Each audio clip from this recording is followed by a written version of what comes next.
রাস্তা দিয়ে বরিশালের লঞ্চগুলো ঢাকাতে ঢুকে। বর্ষাকালে একটা দুর্ঘটনা ঘটে যে চাঁদপুরে লঞ্চ ডুবে, ঠিক কিনা? এরকম একটা ইতিহাস জানো তো?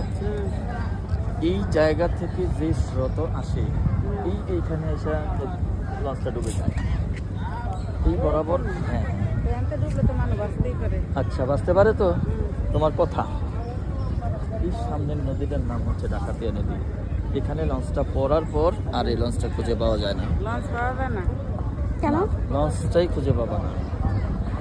এই ডাকাতিয়া নদীর ইতিহাস হচ্ছে এই যে আমরা যে জায়গায় বসবাস করতে দাঁড়াইছি এখন, এটার নিচে হলো সুরঙ্গ পথ। সুরঙ্গ? এটার নিচে হচ্ছে সুরঙ্গ পথ। সেটা হচ্ছে আইন সম্পর্ক শুরু হয় এই নদীর নিচে বিশাল সুরঙ্গ পথ। যে কোনো মুহূর্তে এটা তলিয়ে যেতে পারে। কারণ তো আল্লাহ তাআলার রহমতে আমরা রয়েছে।